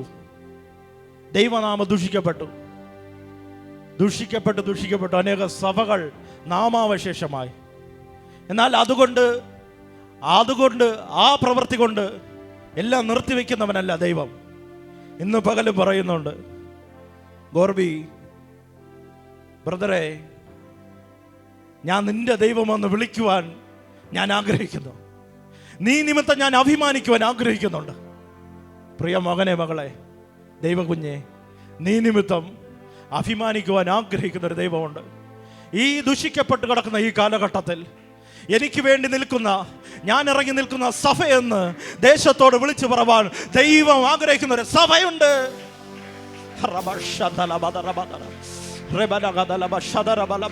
ദൈവനാമ മഹത്വപ്പെടുന്ന ഇവൻ എൻ്റെ പ്രിയപുത്രൻ, ഇവൻ എൻ്റെ പ്രിയപുത്രൻ, ഇവൻ എൻ്റെ പ്രിയപുത്രൻ, ഇവൻ ഞാൻ പ്രസാദിക്കുമെന്ന് പറഞ്ഞതുപോലെ ഇന്ന് പകൽക്കാലം ഈ ആലയത്തെ നോക്കി ദൈവത്തിന്റെ പരിശുദ്ധാത്മാവ് പറയുകയാണ്, ഇങ്ങനെ എൻ്റെ സഭ എന്ന് പറവാൻ, എൻ്റെ സഭ എന്ന് പറവാൻ, എൻ്റെ കുഞ്ഞെന്ന് പറവാൻ ദൈവം ആഗ്രഹത്തോടെ പകൽക്കാലം ഇതിനകത്ത് കുഞ്ഞു പൈതങ്ങളൊക്കെ ദൈവവേലയ്ക്ക് വേണ്ടി സമർപ്പിക്കണം.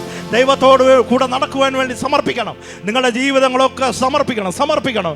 ദൈവം ആഗ്രഹിക്കുന്നുണ്ട്. നിന്റെ ദൈവം എന്ന് പറവാൻ, ആ കുഞ്ഞിൻ്റെ ദൈവമാണ് ഞാനെന്ന് പറവാൻ ഇന്ന് പകൽക്കാലം ദൈവം ആഗ്രഹിക്കുന്നുണ്ട്. 2 പത്രോസ് എഴുതിയ ലേഖനം 2:1 ഞാൻ വായിക്കാം. ഇങ്ങനെയുള്ളവരുണ്ട് അവസാന അന്ത്യകാലത്ത്. എന്നാൽ കള്ളപ്രവാചകന്മാർ ജനത്തിൻ്റെ ഇടയിൽ ഉണ്ടായിരുന്നു. അങ്ങനെ നിങ്ങളുടെ ഇടയിലും ദുരുപദേഷ്ടാക്കന്മാർ ഉണ്ടാകും. അവർ നാശകരമായ മതഭേദങ്ങളെ നുഴയിച്ച് തങ്ങളെ വിലക്കി വാങ്ങിയ നാഥനെ തള്ളിപ്പറഞ്ഞ് തങ്ങൾക്ക് തന്നെ ശീഘ്രനാശം വരുത്തും. അവരുടെ ദുഷ്കാമ പ്രവർത്തികളെ പലരും അനുകരിക്കും. അവർ നിമിത്തം സത്യമാർഗം ദുഷിക്കപ്പെടും. അവർ ദ്രവ്യാഗ്രഹത്തിൽ കൗശലവാക്ക് പറഞ്ഞ് നിങ്ങളെ വാണിഭമാക്കും. 14-ാമത്തെ വാക്യം, അവർ വ്യഭിചാരിണിയെ കണ്ട് രസിക്കുകയും പാപം കണ്ട് തൃപ്തിപ്പെടാതിരിക്കുകയും ചെയ്യുന്ന കണ്ണുള്ളവരും സ്ഥിരമില്ലാത്ത ദേഹികളെ വശീകരിക്കുന്നവരും ദ്രവ്യാഗ്രഹത്തിൽ ആഭ്യാസം തികഞ്ഞ ഹൃദയമുള്ളവരുമായ ശാപയോഗ്യന്മാർ ഇങ്ങനെയുള്ള അനേകർ നിമിത്തം സത്യമാർഗം ദുഷിക്കപ്പെടും. നമ്മുടെ പ്രാണനാഥനെ അവർ തള്ളിപ്പറയും. ചുറ്റുപാട് നോക്ക്, ആര് യേശുവിനെ ക്രൂശീകരിക്കപ്പെട്ട യേശുവിനെ പ്രസംഗിക്കുന്നു? അവ യേശുവിനെ ചൂണ്ടിക്കാണിച്ച് പൈസ വാങ്ങുന്നവരല്ലേ? അവൻ്റെ അങ്കി ചീട്ടിടുന്നവരല്ലേ? കാൽവരി ക്രൂശിൽ യേശു അവർക്ക് വേണ്ടി പിടഞ്ഞുകൊണ്ടിരിക്കുമ്പോഴും ഇവിടെ അങ്കി വലിച്ചു കീറുന്നതിലാണ് ശ്രദ്ധ. എന്നാൽ ദൈവം ആഗ്രഹിക്കുന്നത് ആരെയും കുറ്റപ്പെടുത്താനല്ല, ആരെയും തള്ളിക്കളയാനല്ല. ദൈവം ഇന്ന് പകൽക്കാലം ഒരു മനുഷ്യനെ നോക്കുന്നുണ്ട്, ഒരു സഭയെ നോക്കുന്നുണ്ട്, ഒരു വ്യക്തിയെ നോക്കുന്നുണ്ട്. ഈ ദുഷിക്കപ്പെട്ടുകൊണ്ട് നിൽക്കുന്ന കാലഘട്ടത്തിലും ദൈവനാമം മഹത്വപ്പെടുവാൻ, യഥാർത്ഥമായ ദൈവിക പ്രവൃത്തി ഉണ്ടെന്ന് അറിയിക്കുവാൻ, യഥാർത്ഥമായ ദൈവിക വിടുതലുകളുണ്ടെന്ന് അറിയിക്കുവാൻ, ദേശത്തെ കാണിക്കുവാൻ ഇന്ന് പകൽക്കാലം ദൈവത്തിന്റെ അഗ്നിമയമുള്ള കണ്ണുകൾ ഇതിനകത്തേക്ക് ദർശിക്കുകയാണ്. അഗ്നിമയമുള്ള കണ്ണുകൾ ദർശിക്കുകയാണ്. ദൈവികമായ വിടുതലുകളുണ്ട്. അനിയത്തിമാരൊക്കെ വന്നിരിപ്പുണ്ട്. ദൈവികമായ ഉയർച്ചകളുണ്ട്, ദൈവികമായ ബന്ധങ്ങളുണ്ട്, ദൈവികമായ ഉയർച്ചകളുണ്ട്. ഞാൻ വീണ്ടും പറയാം, ദൈവികമായ ഉയർച്ചകളുണ്ട്. ഈ കാലഘട്ടത്തിൽ പൈസ കൊടുത്ത് അത് കൊടുത്ത് ഇത് കൊടുത്ത് ആളുകൾ അവിടെ എത്തിയിട്ട് ഒരു ദിവസം ദൈവത്തെ ഉയർത്തി പറയും, അടുത്ത ദിവസം ദൈവത്തെ തള്ളിപ്പറയും. അങ്ങനെയല്ല, ദൈവം ഉയർത്തിയതായിരിക്കും. നിങ്ങൾക്ക് വേണ്ടി ദൈവം പുതിയ വാതിലുകളെ തുറക്കും. നിങ്ങളുടെ കുടുംബങ്ങൾക്ക് വേണ്ടി, അപ്പൻ്റെ അമ്മയുടെ അവസ്ഥകൾക്കെല്ലാം മാറ്റം വരും. യേശുവിൻ്റെ നാമത്തിൽ നിങ്ങൾ പ്രാർത്ഥിച്ചു കൊണ്ടിരിക്കുക. ദൈവം നിങ്ങളെ ഉയർത്തിയ ആർക്കും താഴ്ത്തിക്കെട്ടുവാൻ കഴിയത്തില്ല. ദൈവികമായ ഉയർച്ചകളുണ്ട്, ദൈവികമായ വിടുതലുകളുണ്ട്, ദൈവികമായ രോഗസൗഖ്യങ്ങളുണ്ട്.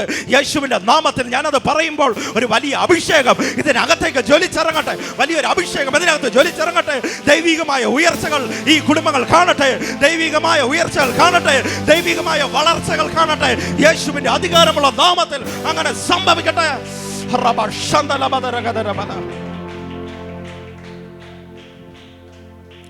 ആകയാൽ ദൈവം അവരുടെ ദൈവം എന്ന് വിളിക്കപ്പെടുവാൻ ലജ്ജിക്കുന്നില്ല. എന്നിട്ട് അടുത്ത വാക്യം കണ്ടോ, അവൻ അവർക്കായി ഒരു നഗരം ഒരുക്കിയിരിക്കുന്നുവല്ലോ. അവൻ അവർക്കായി ഒരു വീടാണോ അതോ റൂമാണോ? സിറ്റി. അവൻ അവർക്കായി ഒരു നഗരം ഒരുക്കിയിരിക്കുന്നല്ലോ. ഇവിടെയും വീടുണ്ടായിരുന്നവർക്ക്, ഇവിടെ സമ്പത്തും ആടുപാടും എല്ലാം ഉണ്ടായിരുന്നു. എന്നാൽ അവരുടെ ഹൃദയം ഇവിടെ അല്ലായിരുന്നു. അവർ അധികം നല്ലതിനെ, സ്വർഗീയമായതിനെ കാംക്ഷിച്ചു കൊണ്ട് നടന്നു. അങ്ങനെ ഉള്ളവർക്ക് വേണ്ടി കരുതിയത് കണ്ടോ ദൈവം. അങ്ങനെ ഉള്ളവർക്ക് വേണ്ടി ദൈവവും ഒരു ഗിഫ്റ്റ് പൊതിഞ്ഞു വെച്ചിരുന്നു. അതാണ് അവർക്കായി ഇളകാത്തൊരു നഗരം. ഈ ഭൂമിയിലും ദൈവം കരുതും. കൂടെ നടന്ന ശിഷ്യന്മാരുണ്ടായിരുന്നു. അവരാരും അറിഞ്ഞില്ല ദൈവം ഇങ്ങനെ ഒരു മണിമാളിക കണ്ടെത്തിയത്.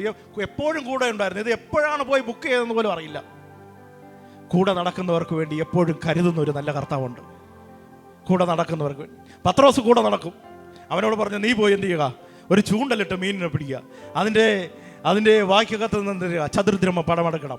ചതുർദ്രഹ്മ എന്ന് പറഞ്ഞാൽ 4 പണമാണ്. 4 പണം എന്ന് പറഞ്ഞാൽ എനിക്കും നിനക്കും 2 പേർക്കുള്ള നികുതി കൊടുക്കാം. മനുഷ്യനാണെങ്കിൽ എന്ത് ചെയ്യും? മീൻ പിടിക്കണം, ഒരു ദ്രഹ്മ കിട്ടും, അത് നേരെ കൊണ്ടുപോയി എൻ്റെ പേരിൽ മാത്രം കൊടുക്കാൻ പറയും. അങ്ങനെയല്ല, ദൈവം കൂടെ നടക്കുന്നവർക്ക് വേണ്ടിയും കരുതും. ദൈവം കൂടെ നടക്കുന്നവർക്ക് വേണ്ടിയും കരുതും. ഇന്ന് പകൽക്കാല ദൈവം അങ്ങനെ കരുതട്ടെ. അങ്ങനെ കരുതിയതാണ് ദൈവം ഇളകാത്തൊരു നഗരം തൻ്റെ മക്കൾക്ക് വേണ്ടി. അപ്പം ദൈവം ഒന്ന് രണ്ട് കാര്യങ്ങളാണ് ഈ വചനത്തിൽ നിന്ന് പറയാൻ ആഗ്രഹിക്കുന്നത്. 5 പേരെ ദൈവം പ്രത്യേകമായ ഒരു പരിഗണന നൽകി ബൈബിളിൽ അവരെ പ്രൊജക്റ്റ് ചെയ്ത് എഴുതിയിരിക്കുന്നു. അവരെ എഴുതിയതിന് കാരണം, ഒന്ന്, അവർ ഈ ഭൂമിയിൽ ജീവിച്ചപ്പോൾ നമ്മൾ ഇവിടത്തുകാരല്ല, നമുക്ക് വേണ്ടി നമ്മുടെ യഥാർത്ഥമായ ഭവനം സ്വർഗത്തിലാണെന്നുള്ളൊരു ബോധ്യം അവർക്കുണ്ടായിരുന്നു. എന്നാൽ അപ്പോൾ തന്നെ ഭൂമിയിലെ സകല അനുഗ്രഹങ്ങളാലും ദൈവം അവരെ നിറച്ചിരുന്നു. ഭൂമിയിലെ സകല അനുഗ്രഹങ്ങളാലും നിറച്ചിരുന്നു. എന്നാൽ അവയിലൊന്നിലും അവരുടെ ഹൃദയം പതിഞ്ഞതേ ഇല്ല.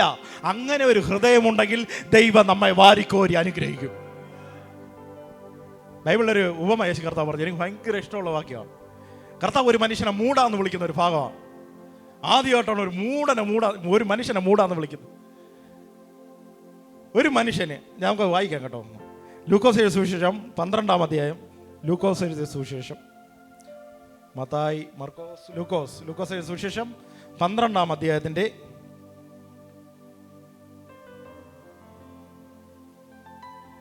16-ാമത്തെ വാക്യം. എല്ലാവരും ശ്രദ്ധിച്ചിരുന്നു. ഒരു ഉപമയും അവരോട് പറഞ്ഞത്, ധനവാനായ ഒരു മനുഷ്യൻ്റെ ഭൂമി നന്നായി വിളഞ്ഞു. അപ്പോൾ അവൻ, ഞാൻ എന്ത് ചെയ്യേണ്ടു? എൻ്റെ വിളവ് കൂട്ടിവെപ്പാൻ സ്ഥലം പോരാ എന്ന് ഉള്ളിൽ വിചാരിച്ചു. പിന്നെ അവൻ പറഞ്ഞത്, ഞാൻ ഇത് ചെയ്യും. എൻ്റെ കളപ്പുരകളെ പൊളിച്ച് അധികം വലിയ പണിത് എൻ്റെ വിളവും വസ്തുവക എല്ലാം അതിൽ കൂട്ടിവെക്കും. എന്നിട്ട് എന്നോട് തന്നെ, നിനക്ക് ഏറിയ ആണ്ടുകൾക്ക് മതിയായ അനവധി വസ്തുവക സ്വരൂപിച്ച് വെച്ചിരിക്കുന്നു. ആശ്വസിക്കുക, തിന്നുക, കുടിക്കുക, ആനന്ദിക്കുക എന്ന് പറയും. ദൈവം അവനോട്, മൂടാ, ഈ രാത്രിയിൽ നിന്റെ പ്രാണനെ നിന്നോട് ചോദിക്കും, പിന്നെ നീ ഒരുക്കി വെച്ചത് ആർക്കാകും എന്ന് പറഞ്ഞു. ഞാനിത് തിരിച്ചും മറിച്ചും വായിച്ചു നോക്കി. എന്താണ് ആ ഭാഗത്തിൽ വന്ന തെറ്റ്? എന്താണ് ആ ഭാഗത്തിൽ വന്ന തെറ്റ്? ധനവാനായ ഒരു മനുഷ്യന്റെ ഭൂമി നന്നായി വിളഞ്ഞു. ശ്രദ്ധിച്ചു കേട്ടോ. ധനവാനായ ഒരു മനുഷ്യന്റെ ഭൂമി, ഒന്നുകൂടെ പറ, ധനവാനായ ഒരു മനുഷ്യന്റെ ഭൂമി നന്നായി വിളഞ്ഞു. മര്യാദയ്ക്ക് വിളഞ്ഞുകൊണ്ട് നിന്നപ്പം കുഴപ്പമില്ലായിരുന്നു. നന്നായി വിളഞ്ഞപ്പോൾ ഇവന്റെ ചിന്താഗതി മാറി. മനസ്സിലായോ? ദൈവം ഇതുകൊണ്ടാണ് ചിലരെ ഒട്ടും അനുഗ്രഹിക്കാത്തത്. 100 രൂപ കിട്ടിക്കൊണ്ടിരിക്കുമ്പോൾ 150 കിട്ടി. 150 കിട്ടിയപ്പോൾ സ്വപ്നങ്ങൾ കൂടി. ധനവാനായ ഒരു മനുഷ്യന് സാധാരണഗതിയിലുള്ള വിളവ് മതിയായിരുന്നു. എന്നാൽ നന്നായി വിളഞ്ഞപ്പോൾ അവൻ്റെ ചിന്തകൾ കൂടി. ഉടനെ അവൻ വിചാരിച്ചു, ഞാനിത് എന്ത് ചെയ്യും?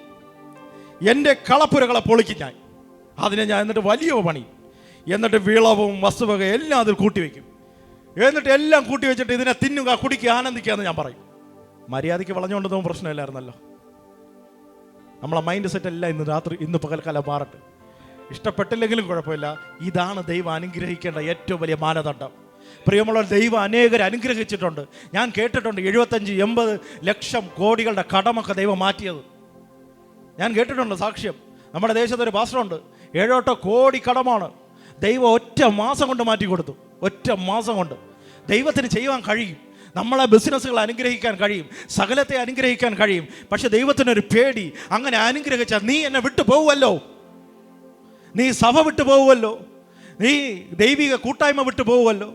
ദൈവത്തിന് പേടിയാണ്. എന്നാൽ അബ്രഹാമിനെയും സാറയെയും ഹാനോക്കിനെയും പോലെ ഒരു മനസ്സുണ്ടോ?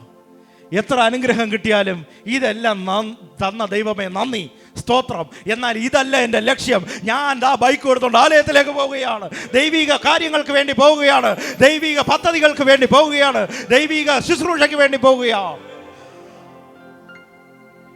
ദൈവം ഭവനമില്ലാത്തവർക്ക് ഭവനം തരണം, ആരോഗ്യമില്ലാത്തവർക്ക് ആരോഗ്യത്തെ നൽകണം, മക്കളില്ലാത്തവർക്ക് മക്കളെ കൊടുക്കണം. ഇതൊക്കെ വേണം. ഇങ്ങനെ പ്രാർത്ഥിക്കുന്നവനാണ് ഞാൻ, അങ്ങനെ പ്രാർത്ഥിക്കുന്നവനാണ്. എന്നാൽ എപ്പോഴാണോ എൻ്റെ മനസ്സിതിൽ ഉടക്കുന്നത്, എൻ്റെ അഭിഷേകം ചോർന്നു തുടങ്ങും. എൻ്റെ അഭിഷേകം ചോർന്നു തുടങ്ങും. ഞാൻ രാവിലെ ധ്യാനിക്കുമ്പോൾ ദൈവത്തോട് ചോദിച്ചു, കർത്താവേ, നീ അന്ന് പകർന്ന അഭിഷേകം അതുപോലെയൊക്കെ ജ്വലിക്കുന്നുണ്ടോ ഇന്ന്? അതോ കുറഞ്ഞിട്ടുണ്ടോ? എല്ലാ നാളും നമ്മൾ രാവിലെ ഇത് ചോദിക്കണം ദൈവത്തോട്. ഇന്നലെ ഉണ്ടായിരുന്ന അഭിഷേകം ഇന്നുണ്ടോ? എവിടെയെങ്കിലും ചോർന്നുണ്ടെങ്കിൽ നമ്മുടെ ഹൃദയത്തിനകത്ത് എവിടെയോ ഈ ഭൂമിയോടൊരു ബന്ധം പറ്റിയിട്ടുണ്ട്. അതുകൊണ്ട് യേശു കർത്താവ് ഒരു ഉപമ പറഞ്ഞേ, വിതയ്ക്കുന്നവൻ പോയി വിതച്ചു, പാറമേൽ മുള്ളിനിടയിൽ നല്ല നിലത്ത് വീണു. മുള്ളിനിടയിൽ വീണത് നിലം പ്രശ്നമെന്നൊന്നും ബൈബിൾ പറഞ്ഞിട്ടില്ല. നല്ല നിലം തന്നെ, ഒരു കുഴപ്പമില്ല. 100 മേനി ഫലം കായ്ക്കേണ്ട നിലമാണ് മുള്ളിനിടയിൽ വീണ നിലം. എന്നാൽ അത് വളർന്നപ്പോൾ മുള്ളുകൾ ഞെരുക്കി അതിനെ നിഷ്ഫലമാക്കി കളഞ്ഞു. ഫലം ഉണ്ടാകുമായിരുന്നു, നിഷ്ഫലമാക്കി കളഞ്ഞു. എന്നിട്ട് യേശു കർത്താവ് ശിഷ്യന്മാരെ വിളിച്ച് പറഞ്ഞു, എടാ ഇങ്ങ് വന്നോ, ഇതിൻ്റെ അർത്ഥം അറിയാമോ? മുള്ളുകൾ എന്ന് പറഞ്ഞാൽ നിങ്ങൾ പറയുന്ന മുള്ളൊന്നുമല്ല. ഇത് ഈ ലോകത്തിൻ്റെ മോഹം, ധനത്തിൻ്റെ വഞ്ചന, മറ്റു വിഷയമോഹങ്ങൾ. ഇത് ലോകത്തിൻ്റെ മോഹം, ധനത്തിൻ്റെ വഞ്ചന. ധനം സ്വരൂപിക്കുന്നതല്ല, ധനത്തിൻ്റെ വഞ്ചന. ധനം നമ്മളെ വഞ്ചിക്കും. ധനത്തിൻ്റെ വഞ്ചന, മറ്റു വിഷയങ്ങളെ മോഹം, ഇതൊക്കെ നമ്മളെ ഞെരുക്കിക്കളഞ്ഞ് അത് നിഷ്ഫലമാക്കും. എന്നാൽ ഒരു വശം ഞാൻ അത് പറഞ്ഞെങ്കിലും മറുവശം പറയാം. അബ്രഹാം, ഹാനോക്ക്, സാറ എന്ന നോഹ, ഇങ്ങനെയുള്ള ഈ 5 പേർ, അവരുടെ ഉള്ളിലും ധനത്തിൻ്റെ മോഹമെന്ന ഈ മുള്ളുകൾ വന്നപ്പോൾ യേശുവിൻ്റെ നാമത്തിൽ പിശാചേ എന്ന് പറഞ്ഞ് ആ മുള്ളുകളെ അടിച്ച് എറിഞ്ഞതിന് ശേഷം ആ നല്ല നിലത്തിൽ അവർ 100 മേനി കൊയ്തെടുക്കുവാൻ തക്കവണ്ണം ഇടയായിത്തീർന്നു. ഈ ലോകത്തിൽ ജീവിക്കുന്നുണ്ടെങ്കിലും ലോകത്തിലെ മോഹങ്ങൾക്ക് അവരുടെ ഉള്ളിൽ സ്ഥാനമില്ലായിരുന്നു. ചേമ്പലയിൽ വെള്ളം വീണ എങ്ങനെ ഇരിക്കും? അകത്തേക്ക് പിടിക്കില്ല, അത് മുകളിൽ വീണ എന്ത് ചെയ്യും? തട്ടിത്തെറിച്ച് പുറത്തേക്ക് പോകും. അതുപോലെയായിരുന്നു ഈ നോഹയും അബ്രഹാമും ഹാനോക്കും ഒക്കെ. ഹാനോക്കിനെ കുറിച്ച് യഥാർത്ഥത്തിൽ പ്രസംഗിക്കാനാണ് വന്നത്. ഇൻട്രൊഡക്ഷൻ ആയപ്പോൾ 1 മണിക്കൂറായി. എന്നാൽ ഒരു 5 മിനിറ്റ് ഞാൻ വളരെ വേഗം പറയാം. ഹാനോക്കിനെ കുറിച്ച് വളരെ വേഗം പറയാം. ഹാനോക്ക് 365 വർഷമാണ് ഈ ഭൂമിയിൽ ജീവിച്ചത്. ഹാനോക്കിൻ്റെ അപ്പൻ 900 അപ്പൻ്റെ പേരെന്താണ്? യാരദ്. 962 വർഷമാണ് ജീവിച്ചത്. മകൻ മെതുശലഹ് 969 വർഷമാണ് ജീവിച്ചത്. മെതുശലഹാണ് ബൈബിളിലെ ഏറ്റവും കൂടുതൽ കാലഘട്ടം ജീവിച്ച വ്യക്തി. അത് ഹാനോക്കിൻ്റെ മകനാണ്. മെതുശലഹ് 969 വർഷം. അപ്പൻ യാരദ് 962 വർഷം ജീവിച്ചു. എന്നാൽ മകനായി ഇതിന് രണ്ടിന് ഇടയിലുള്ള നമ്മുടെ ഹാനോക്ക് ജീവിച്ചത് വെറും 365 വർഷം. അതിൽ 65 വയസ്സായപ്പോൾ ആദ്യത്തെ മകൻ ജനിക്കുന്നു, മെതുശലഹ്. മകൻ ജനിച്ചതിന് ശേഷമാണ് ഈ മനുഷ്യൻ ദൈവത്തോടു കൂടെ നടക്കാൻ തുടങ്ങിയത്. അതിനുശേഷം ആ മനുഷ്യൻ 300 വർഷം ദൈവത്തോടു കൂടെ നടന്നു. ഞാനത് തിരിച്ചും മറിച്ചും പഠിച്ചപ്പോൾ അതിനകത്തൊരു ബ്രാക്കറ്റ് ഇല്ല. ഇത്ര ദിവസം ഞാൻ ലീവ് എടുത്തെന്നില്ല, ഒന്നും പറഞ്ഞിട്ടില്ല. 300 ദിവസവും രാവും പകലും അവൻ ദൈവത്തോടൊപ്പം നടന്നു. നമുക്കാണെങ്കിൽ ചില ഫംഗ്ഷൻ വരുമ്പോൾ നമ്മൾ ദൈവത്തെ ഒരാഴ്ച നീക്കി നിർത്തും, എന്തെങ്കിലും പ്രതിസന്ധികൾ വരുമ്പോൾ നീക്കി നിർത്തും. എന്നാൽ ഹാനോക്ക് എന്ന് പറഞ്ഞാൽ കുടുംബമുണ്ട്, നല്ലൊരു കുടുംബമുണ്ട്, മക്കളുണ്ട്, സഹോദരങ്ങളുണ്ട്, ഭാര്യയുണ്ട്, നല്ലൊരു കുടുംബം ഈ ഭൂമിയിൽ ഉണ്ടായിരിക്കുമ്പോൾ തന്നെ ആ മനുഷ്യൻ നടന്നത് ദൈവത്തോടൊപ്പം ആയിരുന്നു. ഒരു തരത്തിലുള്ള പ്രതിസന്ധികൾക്കും ഈ മനുഷ്യനെ തള്ളിയിടുവാൻ കഴിഞ്ഞില്ല. ഈ എബ്രായർക്ക് എഴുതിയ ലേഖനത്തിന് ഞാൻ എൻ്റെ ഭാഷയിൽ പറഞ്ഞാൽ അത് വിശ്വാസ വീരന്മാരുടെ പട്ടിക എന്ന് പലരും പറയുന്നുണ്ട്, ശരിയാണ്. എന്നാൽ എൻ്റെ ഭാഷയിൽ പറഞ്ഞാൽ നിങ്ങളുടെ മനസ്സിൽ ഏറ്റവും അധികം ഓർമ്മിച്ച് കിടക്കാൻ കണക്കിന് പറഞ്ഞാൽ അതിനെ പറയുന്നത്, എബ്രായർക്ക് എഴുതിയ ലേഖനം 11-ാം അധ്യായം പറയുന്നത്, എത്ര തന്നെ കുടഞ്ഞു കളഞ്ഞിട്ടും ഇളകിപ്പോകാതെ യേശുവിനെ, ദൈവത്തെ ഇറുകെ പിടിച്ചു നിന്ന അത്രയും പേരുടെ പേരാണ് ഈ 11-ാമത്തെ അധ്യായം. വിശ്വാസ വീരന്മാർ എന്ന് പറയുമ്പോൾ ഏത് തന്നെ പ്രതിസന്ധി വന്നാലും അവയൊക്കെ തരണം ചെയ്തുകൊണ്ട് ദൈവത്തെ മാത്രം മുറുകെ പിടിച്ചു നിന്ന ചില വ്യക്തികളാണ് എബ്രായർക്ക് എഴുതിയ ലേഖനത്തിലുള്ളത്. അപ്പോൾ ഈ ഹാനോക്ക് 300 ദിവസവും, ചില ദിവസമൊക്കെ ഭാര്യ പറഞ്ഞു കാണും, എന്തിനാ ഇത്രയും ദിവസം, ഇന്നെങ്കിലും ഒരു ദിവസം നമ്മുടെ കാര്യമൊക്കെ നോക്കണ്ടേ. എന്നാൽ ഈ മനുഷ്യൻ ഈ ഭൂമിയിൽ നടക്കുന്നെങ്കിലും ദൈവത്തോടൊപ്പമായിരുന്നു. നോഹയെക്കുറിച്ച് ബൈബിൾ പറയുന്നത് അവൻ ദൈവത്തോട് കൂടെ നടന്നു. പെട്ടകം ഉണ്ടാക്കാൻ പറഞ്ഞപ്പോൾ അതുപോലെ ഉണ്ടാക്കി. ദൈവം പറഞ്ഞു, നീ ഗോഫർ മരം കൊണ്ടുണ്ടാക്കണം. നമ്മളാണെങ്കിൽ പോയി വേറെ തടി നോക്കും, അല്ലെങ്കിൽ മേസ്തിരിയുടെ വാക്ക് കേൾക്കും. ഗോഫർ തന്നെ എടുക്കണോ, ഇത്ര നീളം വേണോ? എന്നാൽ ബൈബിൾ ഒരു വാക്യം പറയുന്നുണ്ട്, നോഹ ദൈവത്തോടുള്ള ഭയഭക്തി പൂണ്ട് അതുപോലെ ചെയ്തു. അപ്പൊ നോഹയുടെ ഉള്ളിൽ എന്തുണ്ടായിരുന്നു? ദൈവത്തോടുള്ള ഭയഭക്തി. നമ്മൾ പലപ്പോഴും ഈ പുറമേ ഉള്ള ഈ വലിയ ആരാധനയിലും പുറമേ ഉള്ള കയ്യടിയിലൊക്കെ വെച്ചങ്ങ് നിർത്തും. എന്നാൽ നോഹ വളരെ പേടിച്ചാണ്, ദൈവഭയത്തിലോ സ്നേഹം നിമിത്തമുള്ള പേടി കൊണ്ടാണ് പെട്ടകം ഉണ്ടാക്കിയത്. മേസ്തിരി പറയും, നമുക്ക് ഇങ്ങോട്ട് തള്ളി വെക്കാം. വേണ്ട, നമുക്ക് അകത്തോട്ട് വെച്ചാൽ മതി. കിളിവാതിൽ ഇങ്ങനെ വെച്ചാൽ വേണ്ട, അകത്തോട്ട് വെച്ചാൽ. സ്വന്തം ഇഷ്ടമൊന്നുമല്ല കേട്ടോ, നോഹയ്ക്ക് സ്വന്തം ഇഷ്ടമല്ല, ദൈവത്തിന് അത് ഇഷ്ടമല്ല. ദൈവത്തിന് അത് ഇഷ്ടമല്ല. പെട്ടകം എപ്പോൾ ഉണ്ടാക്കി തീർന്നോ ആ സമയത്ത് ദൈവം പറഞ്ഞു, ഞാൻ നിന്നെ ഈ തലമുറയിൽ നീതിമാനായി കണ്ടിരിക്കുന്നു, ആകയാൽ നീയും നിന്റെ കുടുംബവും ഒക്കെയും പെട്ടകത്തിൽ കിടക്കാം. ദൈവം എന്താ ആദ്യം പറയാത്തെ? അല്ലെങ്കിൽ പെട്ടകത്തിൻ്റെ പണി പകുതിയാകുമ്പോൾ എന്താ പറയാത്തെ? ദൈവം നമ്മെ വാച്ച് ചെയ്യുന്ന ഒരു സമയമുണ്ട്, ദൈവം നമ്മെ ശ്രദ്ധിക്കുന്ന ഒരു സമയമുണ്ട്. ദൈവത്തിൻ്റെ കൽപ്പനകൾ പ്രമാണിച്ച് നടക്കുന്നുണ്ടോ എന്ന് ദൈവം ചെക്ക് ചെയ്യുന്ന ഒരു സമയമുണ്ട്. അവിടെ ആരും കാണില്ലായിരിക്കും, എല്ലാവരും ഒറ്റപ്പെടുത്തും. ഈ നോഹയെ ഒറ്റപ്പെടുത്തിയ പോലെ ആരെങ്കിലും ഒറ്റപ്പെടുത്തിയിട്ടുണ്ടോ? മഴയില്ലാത്തടത്ത് മഴ വരുമെന്ന് പൊട്ടനെന്ന് വിളിക്കാത്ത ആരെങ്കിലും കാണുമോ ആ നാട്ടിൽ? പൊട്ടനെന്ന് വിളിക്കാത്ത. എടാ, ഇത്രയും ഈ വയസ്സിലും ഈ തടിയെല്ലാം നീ ചുമന്നുകൊണ്ട് പോകുന്നല്ലോ. ഞാൻ ചോദിക്കട്ടെ, ആ പണിത മേസ്തിരിമാർക്ക് അല്പമെങ്കിലും വിശ്വാസം ഉണ്ടായിരുന്നെങ്കിൽ അവന്മാർ ഇതിനകത്ത് കയറുമായിരുന്നു. എന്താ വിശ്വാസം വരാത്തെ? അവർക്കറിയാം ഇത് ചെയ്യിപ്പിക്കുന്ന ഒരു പൊട്ടനാണ്. നോഹ പൊട്ടനാണ്, ഈ കാലഘട്ടത്തിലെ പൊട്ടനാണ്. എന്നാൽ ദൈവം പറയുന്നു, നീ ഈ തലമുറയിലെ നീതിമാനായി ഞാൻ നിന്നെ കണ്ടിരിക്കുകയാണ്. ആ ഭയഭക്തി, ആർക്കും ഇളക്കിക്കളയാൻ പറ്റാത്ത ഭയഭക്തി. ഒന്ന് ഹാനോക്ക്, ആർക്കും അടർത്തിക്കളയാൻ പറ്റാത്ത ദൈവിക ബന്ധം. 2 നോഹ, ആർക്കും അടിച്ച് തകർക്കാൻ പറ്റാത്ത, ഒരു കൂടം വെച്ച് അടിച്ചാൽ പോലും തകരാത്ത ഒരു ദൈവഭക്തി ഈ നോഹയ്ക്കകത്തുണ്ടായിരുന്നു. 3 അബ്രഹാം, അത് പ്രസംഗിക്കാൻ കുറേ ഉണ്ട്. ആർക്കും തകർക്കാൻ പറ്റാത്ത, ഒരു പ്രതിസന്ധികൾക്കും തകർക്കാൻ പറ്റാത്ത വിശ്വാസം. പിന്നെ സാറ, തൻ്റെ വാർദ്ധക്യ സഹജത്തിലും 90 വയസ്സായപ്പോഴും 3 പുരുഷന്മാർ ഭവനത്തിലേക്ക് വന്നു. ഉടനെ അബ്രഹാം ഓടിച്ചെന്ന് പറയുകയാണ്, അവർക്ക് വേണ്ടി മാവ് കുഴ. അപ്പോഴും ഈ സാറ തൻ്റെ ജീർണിച്ച ശരീരം, തൊക്കൊക്കെ ചുളുങ്ങി, ആരോഗ്യമൊക്കെ നഷ്ടപ്പെട്ടു, എന്നിട്ടും മാവെടുത്തിട്ട് കുഴയ്ക്കുകയാണ്. പിറുവിറുത്തില്ല അബ്രഹാമിനെ. അബ്രഹാമിനോട് ചോദിച്ചു, ഇത്രയും കാലം വെയിറ്റ് ചെയ്തില്ല, ഇനി നമ്മൾ ദൈവദാസന്മാരെ സേവിക്കണം എന്ന് ചോദിച്ചില്ല. ഉള്ളിനകത്തുള്ള വിശ്വാസമാണ് പ്രിയമുള്ളവരെ. നമ്മളൊക്കെ പറയും സാറ ചിരിച്ചു എന്ന്, പക്ഷേ അതിനകത്ത് ആ അബ്രഹാമിനോട് ചേർന്ന് ആ വിശ്വാസത്തിൽ നിന്നു. അന്ന് ആ മാവ് കുഴയ്ക്കാതിരുന്നെങ്കിൽ എന്ത് ചെയ്യുമായിരുന്നു? അബ്രഹാം പറയുമായിരുന്നു, ഇന്ന് ഇവിടെ മാവൊന്നുമില്ല, കുഴയ്ക്കാൻ ആളില്ല. ഭാര്യ മാറി നിന്നത് എന്ത് ചെയ്യുമായിരുന്നു? എന്നാൽ ഭാര്യ കൂടെ നിന്നു. അബ്രഹാം അത് വിളമ്പി അവർ കഴിച്ചതിന് ശേഷം, നിന്റെ ഭാര്യ എവിടെയെന്ന് ചോദിച്ചു. അടുത്ത ആണ്ടിൽ ഈ സമയം നിന്റെ ഭാര്യ ഒരു കുഞ്ഞിനെ വാണച്ചു കൊള്ളുമെന്ന് പറഞ്ഞു. ദൈവിക വാഗ്ദത്തങ്ങൾ എവിടെന്നാ വന്ന് വീഴുന്നത്? അകത്ത വിശ്വാസം. ഒരുവന് ദൈവത്തോട് ചേർന്നുള്ള നടപ്പ്, ഒരുവനിൽ ഭയഭക്തി, മറ്റൊരുവനിൽ ദൈവത്തെയുള്ള വിശ്വാസം. സാറാക്ക് അതിനേക്കാളും വലിയ വിശ്വാസം. ഇവയൊക്കെ ചേർന്ന് ഇവർ ഈ ഭൂമിയിൽ ജീവിച്ചപ്പോൾ ബൈബിൾ പറയുന്നു, അവർ ഒക്കെയും വിശ്വാസത്തിൽ മരിച്ചു.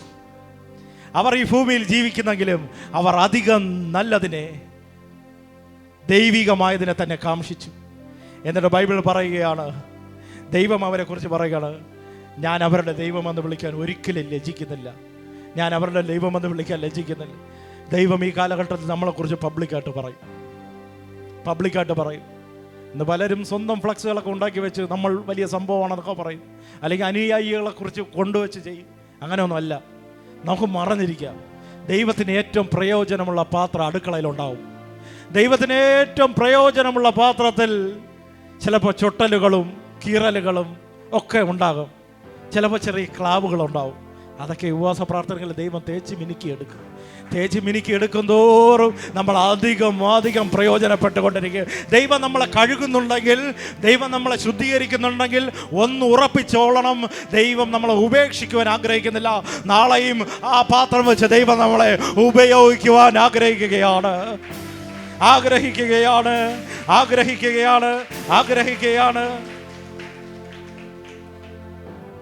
ദൈവത്തോടു കൂടെ ചേർന്ന് നടക്കുക, ഭയഭക്തിയെ വിട്ടുകളയാതിരിക്കുക, അവസാനമായി വിശ്വാസത്തിൽ മുറുകെ പിടിക്കുക.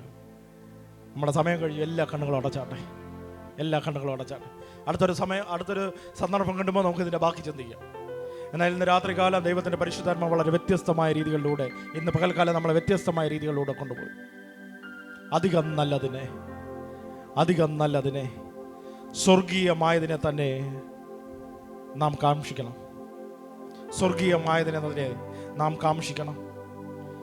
യഥാർത്ഥമായ ദൈവിക ബന്ധം പ്രിയമുള്ളവരെ ദൈവം നമ്മളിൽ ആഗ്രഹിക്കുന്നു.